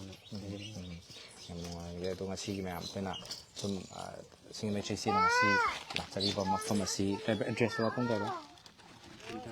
ꯇꯦꯟꯊꯥ ꯍꯩꯕꯨꯡꯗ ꯂꯥꯛꯆꯔꯤꯕꯅꯤ ꯑꯗꯣ ꯃꯌꯥꯝꯅꯁꯨ ꯑꯩꯈꯣꯏꯒꯤ ꯑꯉꯥꯡꯁꯤꯡꯁꯤꯒꯤ ꯌꯦꯡꯕꯤꯔꯒ ꯑꯃꯗꯤ ꯏꯃꯨꯡ ꯃꯅꯨꯡꯁꯤꯒꯤ ꯑꯋꯥꯕꯁꯤꯗꯩꯁꯤꯗ ꯌꯦꯡꯕꯤꯔꯒ ꯃꯌꯥꯝꯅ ꯑꯉꯝꯕ ꯇꯦꯡꯕꯥꯡꯁꯤꯡ ꯄꯥꯡꯕꯤꯌꯨ ꯄꯣꯠ ꯆꯩꯁꯤꯡ ꯄꯤꯕꯤꯕꯗ ꯑꯣꯏꯇꯥꯔꯁꯨ ꯄꯥꯡꯒꯜ ꯊꯧꯅꯥ ꯍꯥꯞꯄꯤꯕ ꯑꯣꯏꯇꯥꯔꯁꯨ ꯑꯉꯝꯕ ꯑꯗꯣꯝ ꯑꯗꯣꯝꯒꯤ ꯑꯉꯝꯕ ꯇꯦꯡꯕꯥꯡꯁꯤꯡ ꯄꯥꯡꯕꯤꯌꯨ ꯁꯤꯡꯃꯩꯇ꯭ꯔꯤꯒꯤꯁꯨ ꯚꯤꯗꯤꯑꯣꯁꯤ ꯃꯇꯥꯡꯁꯤꯗ ꯇꯦꯟꯁꯤꯟꯅꯅꯕ ꯍꯣꯠꯅꯖꯒꯦ ꯑꯗꯣ ꯃꯇꯦꯡ ꯄꯥꯡꯕꯤꯔꯛꯄ ꯈꯨꯗꯤꯡꯃꯛ ꯑꯩꯈꯣꯏ ꯀ꯭ꯂꯕꯀꯤ ꯃꯇꯦꯡ ꯃꯌꯥꯝ ꯑꯃ ꯄꯥꯡꯕꯤꯕ ꯑꯗꯨꯗꯨꯒ ꯑꯅꯛꯄꯗ ꯂꯩꯕ ꯀ꯭ꯂꯕ ꯃꯌꯥꯝꯒꯤ ꯃꯇꯦꯡ ꯄꯥꯡꯕꯤꯕ ꯑꯀꯣꯏꯕꯗ ꯂꯩꯕꯤꯔꯤꯕ ꯂꯩꯀꯥꯏꯒꯤ ꯈꯨꯟꯒꯤ ꯃꯌꯥꯝꯅ ꯂꯨꯄꯥ 10-20 ꯈꯥꯏꯖꯤꯟꯅꯔꯒ ꯇꯦꯡꯕꯥꯡ ꯈꯔꯗ ꯑꯣꯏꯁꯨ ꯄꯥꯡꯕꯤꯔꯤꯕ ꯁꯤꯁꯤꯃꯛ ꯑꯩꯈꯣꯏꯅ ꯑꯩꯈꯣꯏ ꯁꯤꯡꯃꯩꯇ꯭ꯔꯤꯒꯤ ꯃꯥꯏꯀꯩꯗꯒꯤꯁꯨ ꯍꯟꯅ ꯊꯥꯒꯠꯆꯔꯤ ꯃꯌꯥꯝꯕꯨ ꯈꯨꯔꯨꯝꯖꯔꯤ